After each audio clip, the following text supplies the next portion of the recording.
Good afternoon, everybody. It's Keith. Hoping everybody's having a good day, enjoying life, living life, loving life.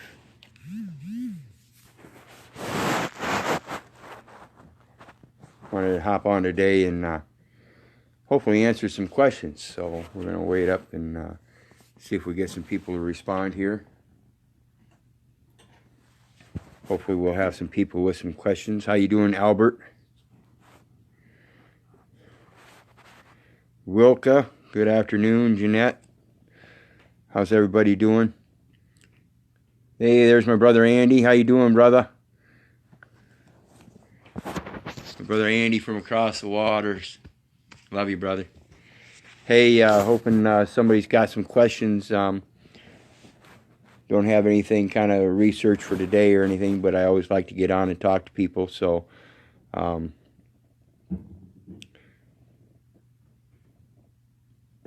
the videos that I've been doing lately have been on the corruption, of course, but feel free to ask any kind of questions. Cobat Fox, Tim Jamie, how you doing there? I heard we have a succession year situation. Fill us in if you'd like to.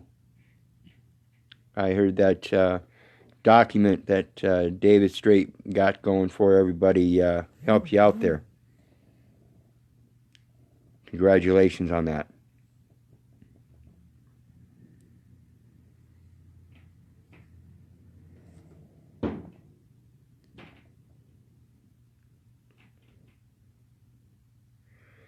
Let's see, Rick Griffin, how you doing? Johnny Malone, how you doing, brother? Glad to see you on board today. Who's got a question? Bring me a good question. Carl Hardiman, how you doing today?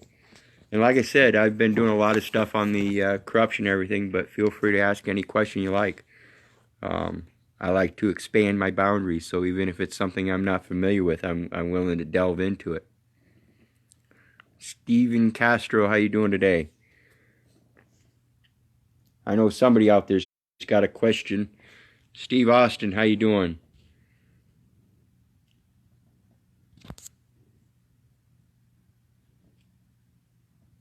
Mark Monkey Smith asks, any books you could suggest, bro?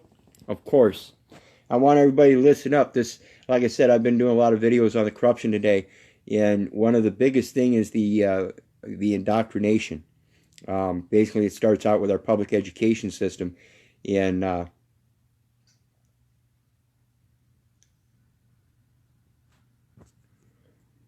Wilka Bay just got a denial. I'm going to hold your question there, Wilka. But anyway, the corruption that goes on today is based on cognitive dissonance. It's the indoctrination through our public education system in various degrees. In regards to the birth certificate, it's never disclosed to us or our parents that there was a situs trust developed in our name, and that when we turn 18, we're supposed to take over and administrate that appropriately. And so that's part of the corruption there. And then our public education doesn't teach us about our right to travel. They have all kinds of classes out there to for driver education, but they don't have anything about travel education. And along with that, in that driver education, they don't discuss your right to travel once at all, period. And so a lot of it is the indoctrination, and doesn't just go to us that are trying to escape this corruption, but those that are involved in the corruption unknowingly. Your police officers, judicial people, a lot of your court personnel, your official capacity people that administrate the city aren't aware of this stuff themselves. They've been indoctrinated as well. So one of the best books I could suggest is a book called Hitler's Willing Executioners. And that book details how where we are today came into existence decades, if not centuries ago, and how it was slowly evolved into what it is today and incorporates into ourselves. We're part of the corruption until we wake up and realize the corruption and are able to take steps to counteract that. So again, the best book I could suggest all of you to read is Hitler's Willing Executioners. Hitler's Willing Executioners. And it will tell you the evolution of pretty much any governmental society as it goes when it comes to propaganda, public education, indoctrination, cognitive dissonance, and how it works in the scheme of things, where you have one guy giving an order and another guy just doing his job. So think about that. Question again, we're going back to Wilka Bay question. Just got a denial letter for a USA passport. It's all about a default order made by Nicholas Palos, a support magistrate. Okay, somewhere along the line, if you haven't done a UCC 1 filing, which would put a superior lien on that person, and the authentication of the birth certificate. You've got to do the authentication of the birth certificate both on the state and federal level, and then you've got to do your UCC 1 lien, a DBA, and then of course always remember to do your durable power of attorney in fact is what it's actually called. Durable power of attorney in fact. D-U-R-A-B-L-E.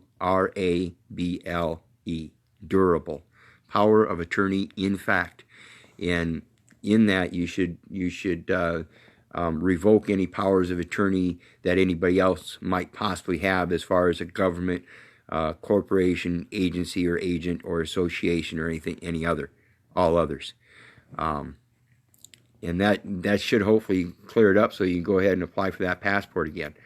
But basically somewhere along the way your process isn't right and somebody's trying to overreach their judicial capacity because they've got a greater lien or something on that person. So you maybe do a UCC 11 and find out who that is. A UCC 11 is a information search. You do that through your Secretary of State, and that'll tell you who all's got a lien on that person. Let's see here. Frank McElern, I hope I pronounced that right. Do you know anything about 788 790 Finchley Road, London? No, I do not. Feel free to fill us in, though. I'm here in America.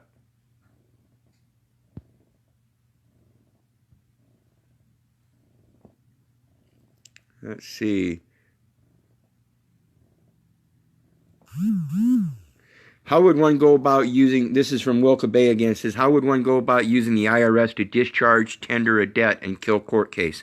Basically what they're talking about there is, that's another thing you might want to be checking into is if you people haven't called the IRS or contacted the IRS and notified them to correct their record and change the status of the United States citizen that they have as their taxpayer, which I'm sure is going to be the all caps letter name, or the name that as appears on your Social Security card, one or the other. Either the name that appears on your birth certificate or the name as it appears on your Social Security card. That's the one they will have in their file as the taxpayer, and they will have that listed as a decedent. And you need to have them change that status to non-decedent.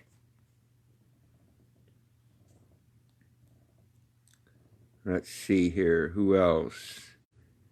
Hi, Eka.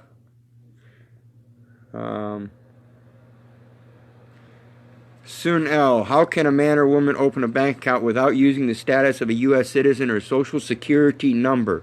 Sun L. and all else. Write this down. Get your pens and papers handy and write this down. You have the right to provide your own private family bank. You have a right to be your own private family bank. Now, one of the processes of doing this is under your DBA. Doing business as. They're going to have you questions under there as to what kind of business you're doing business as. And you can put down bank. In fact, I believe you should put down bank. That makes you a banker. That makes you capable of operating as a bank. And as a bank, you can also operate as a trust company, thereby administrating your own trust, creating, pooling, securitizing, and selling your own bonds on the global market. Check out, write this down now, PBNBA.com.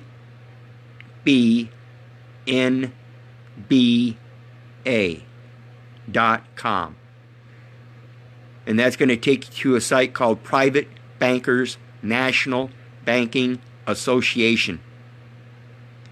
Understand this, people. Your private bar association gets away with not disclosing anything in their books because they don't have to. It's a private association run under the International Labor Union laws. That's what you're going to do. You're going to do the exact same thing. You're going to start going by International Labor Union laws, doing business as a bank, operating as your own trust corporation, trust company.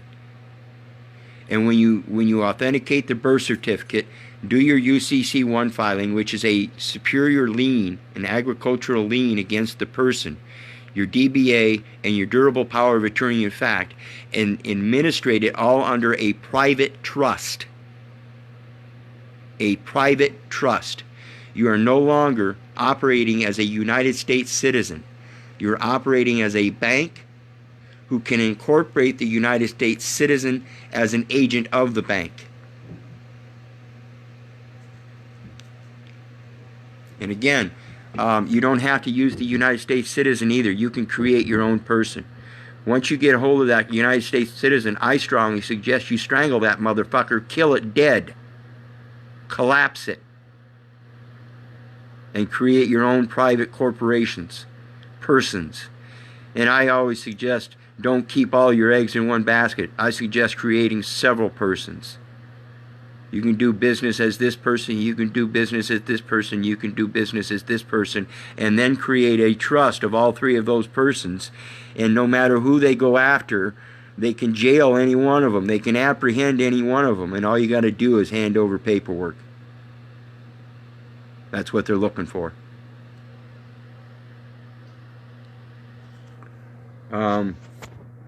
You want to have everything recorded in regards to these documents. These are private documents. You want to have them on your own. And then you want to have them recorded at your county registrar in a private file.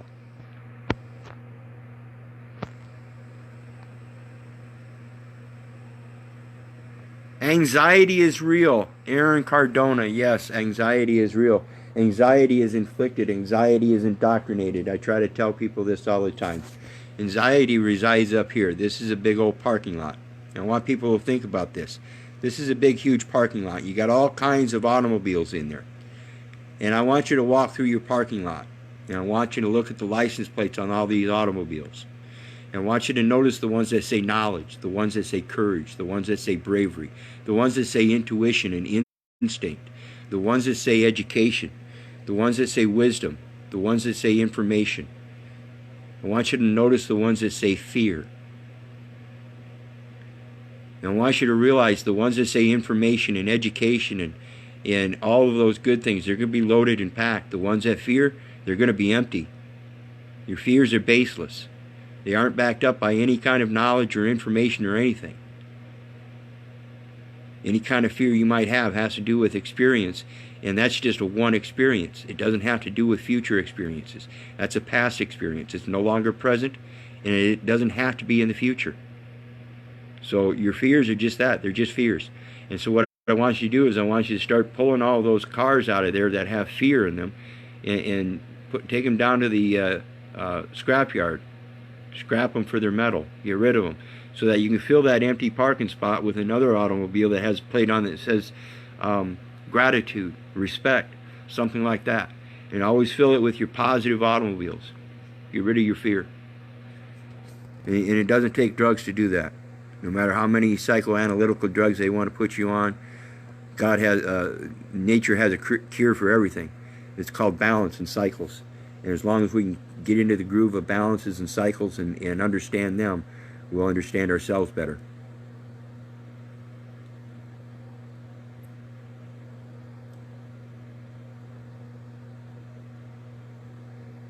It's the biggest fraud in English history. Frank, tell us some more. 788 and 790 Finchley Road in London.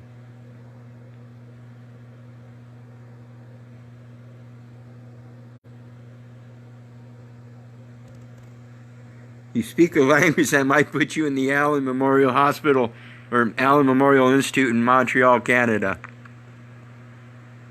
The Treasury and pension money has all gone. The Treasury, Frank, come on, guys. The Treasury and pension money has all gone. The Treasury and pension money is only, the only substance to it is the paper it's on. There's no substance behind it. There's no substance in the future of it. It has to be gotten rid of for anything to have any kind of value again.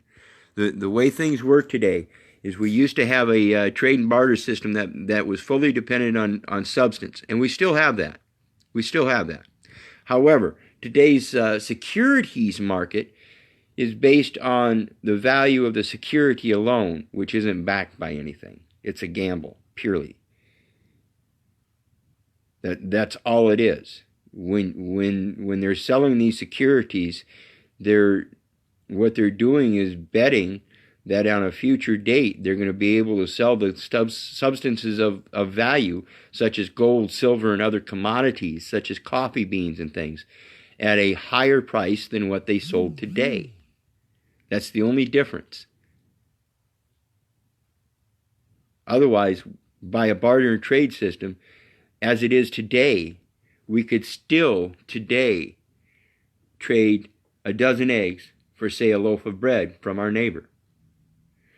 Today we have a hard time doing that because the neighbor doesn't make his own bread. He uses money to go buy it. So we have to find other ways to barter and trade for that bread. And that's the only difference. The money is nothing. So when it comes down to the value of things, this is where the value is. You just got to find your way. I've been doing barter and trade for 3 years. And granted, it's not easy, and granted, I might make it sound like a lot easier than it is, but I've got some connections here. I've been here a long time, and so the connections I have are worthwhile, and they understand what I'm going through and what I'm doing. So they're willing to help me out, whereas I'm just a single guy. And so I know a lot of people out there with families, with children, wives and children, in multiples, not just the 1.5 children per household, but 3, 4, 5 children. You can't possibly stop the commitment to the commercial system because you have others dependent upon you. But it is still possible, and that's what we need to get back to on a grander scale. We don't have to get rid of the money situation entirely, but it does need to be changed and backed by substance, And that's where we've got to learn how to use our private trusts and issue our own certificates of trust, our own bonds in exchange. Say I wanted to go to a local lumber yard, I could give them a certificate of trust for the lumber that I need to build a garage. And if something goes wrong and they want to recoup their wood, they can't recoup their wood, but they can recoup the value off that certificate of trust because I've got substance in my trust that will allow for an exchange. And that's what it's about, is the exchange.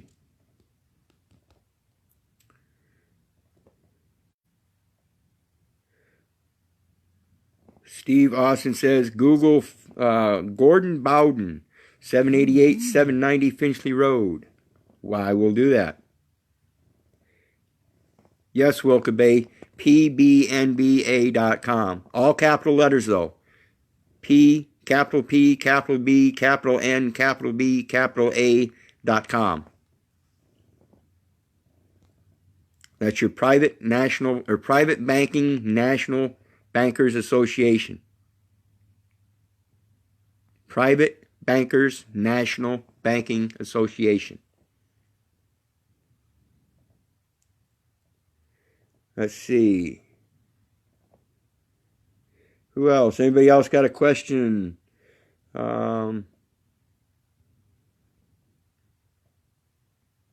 Christine Beckman, how you doing today? Wayne Casino. Brian, how you doing? Virginia, are you still watching? Wave at me. Good to see you, girl. Hoping you might have a question. It's been a long time since I've heard from you. Jesse Crawford, Philip Essen, Mike Amini, Matt McLeod. Who all's got a question? Yes, Sharon, like sand. Something a lumberyard would value. Correct. Yes, Carrie, exchange of a handshake was a respectful action for most of our younger years. Let me explain the handshake. The handshake comes from a verbal contract. It's the same thing as a signature on a written contract. You've touched each other. You've made a connection of the mind, and now you've made a connection of the body. The meeting of the minds, meeting of the body. Roya Rivers, Anthony Amir, how you doing, brother? Stellar Fairburn. Anybody else got any questions? Help me out here. I don't like dead time. Keep me going. Keep me going. In the meantime, enjoy.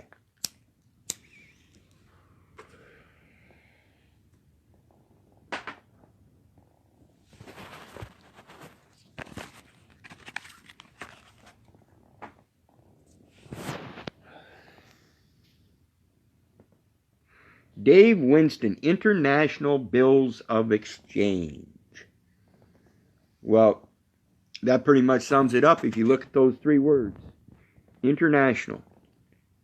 Worldwide. Bill. We always talk about true bills. And that's what that is. It's a true bill. International true bill. And what I just mentioned, exchange.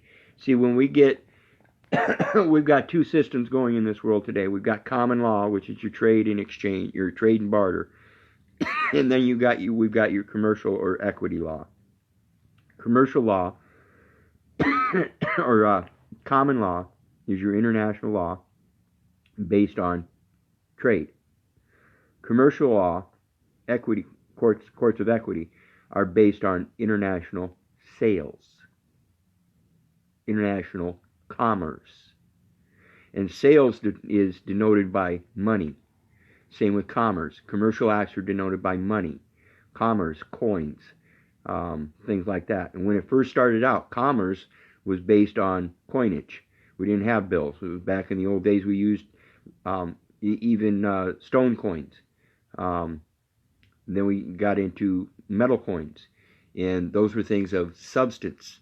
And they were traded themselves, exchanged themselves, which had value as the item. The paper itself today has no value. It's supposed to be backed by a value, backed by a promise. It's supposed to be bonded. And if you look at the serial number on there, you'll notice it's a letter followed by 8 digits. Though that letter and those 8 digits on your $1 bills coincide exactly with Social Security numbers.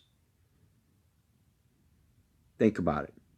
Those bills, those serial numbers on your $1 bills are exchangeable. And they're backed by substance. That's why you can exchange a dollar for a dollar in substance. You keep all your $1 bills, and when the currency system changes and you're still allowed to change dollar for dollar, and now it's backed by gold and silver, you'll be able to exchange. Theoretically, you're supposed to be able to exchange those $1 bills for the new $1 bills. But your $5 bills and your $10 bills and $20 bills, they're not $1. They're not dollar for dollar. That'd be like taking a $20 for a $1. $20 for a dollar. It doesn't work. Mathematically, that's not correct. And so you have to break those bigger bills down into smaller bills and keep those smaller bills. Theoretically, again, like I said. So don't go out doing this. I don't know that it really works. But theoretically, that's the way it's supposed to be. And so we have international bills of exchange. So anyway, we've got commerce, which is your monetary system. And then we've got your global trade system. Those are both mediums of exchange. Now, your money is not a true bill. Your money has to be searched and sourced with other things to be informed of that there is a true bill that's supposed to back it. But whether there's actually a true bill or not, I don't know that anybody's ever found out. HGR 192 and Public Law 7310 are the closest we've got.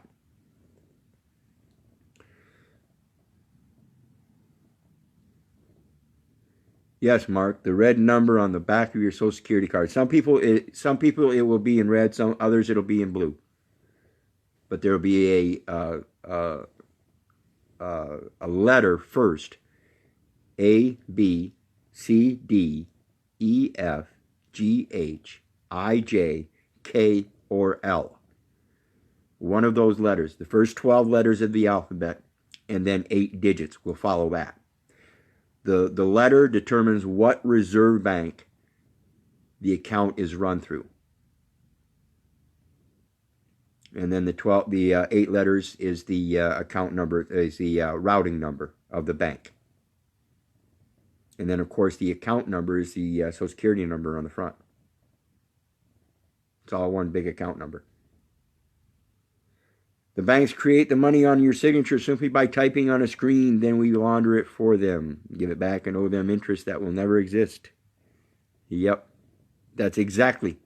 The interest is your inflation. They increase the interest and reduce the interest according to the rates of inflation of the substances that are being traded on the global market.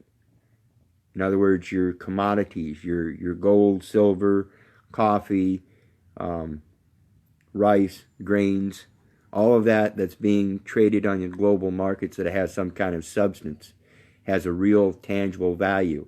And what they do is they fluctuate the interest rates that you use, or that they provide when you borrow money in order to purchase things of substance.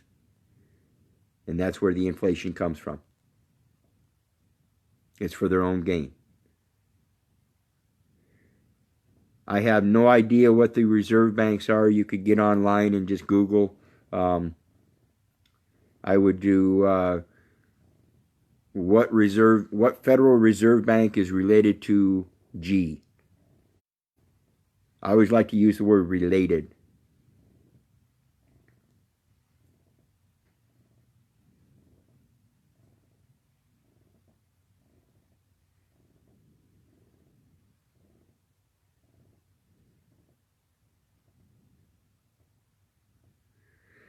Let's see.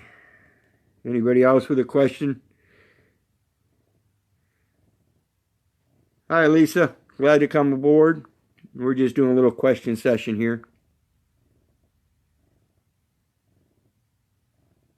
Anybody else got any questions?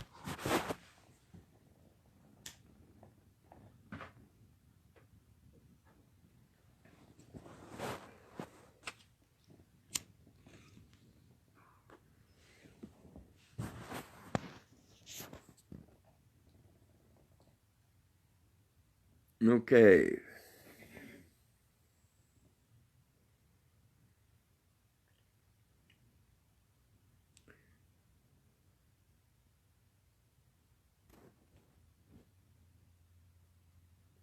Hi, Amanda Marie.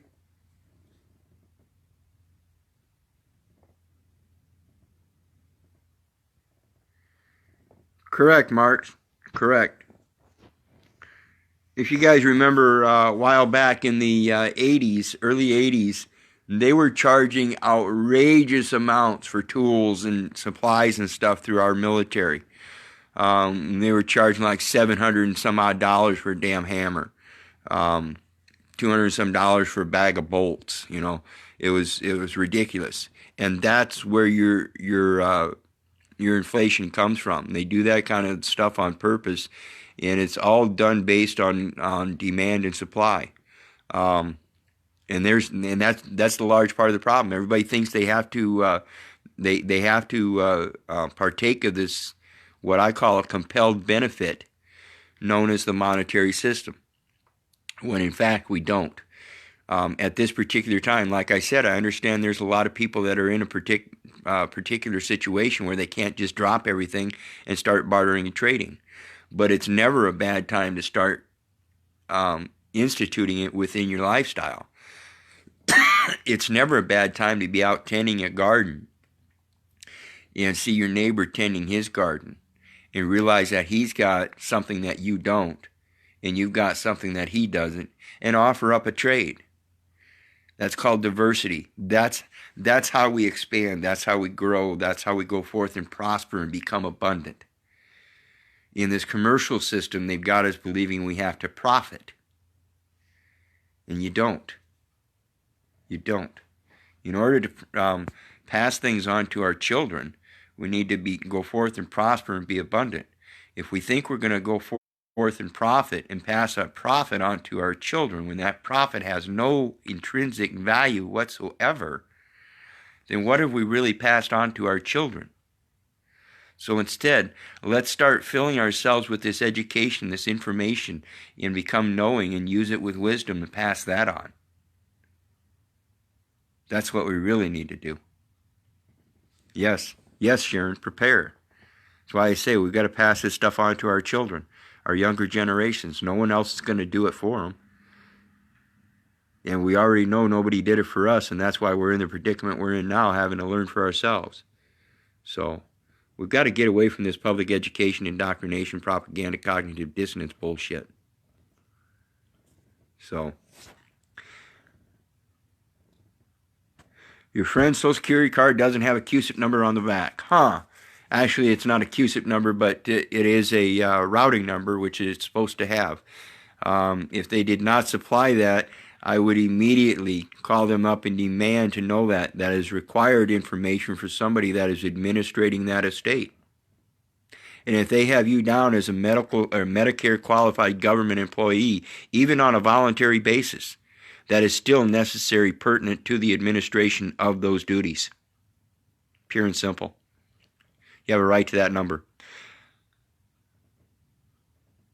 There you go, Mark. Exactly.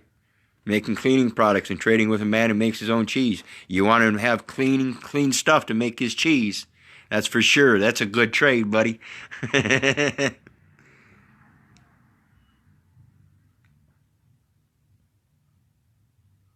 Yes, David, collect them coins.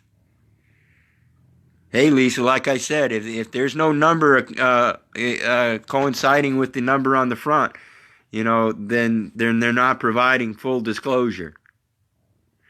And like I said, if they've got you down as a voluntary Medicare qualified government employee who is expected to administrate the state or the estate, which is proven in the courts when they assign you as trustee, you're supposed to administrate the affairs of that estate, then how can you competently do that if you don't have all the proper information in which to route the funds? And there's that word again, people, funds. Your Federal Reserve notes are just funds. And those funds are derived and defined as international monetary funds. They are provided by the International Monetary Fund, not the U.S. government, not the U.S. Treasury. The U.S. Treasury prints out what's known as Treasury bonds. That's your birth certificate. A Treasury bond is known as lawful money. So think about that. Anyway, that's about all I got for now. You guys think about some questions, and I'll do some more question times. In the meantime, if it weren't for you guys, I wouldn't be doing this. God bless. Love you. Have a great day.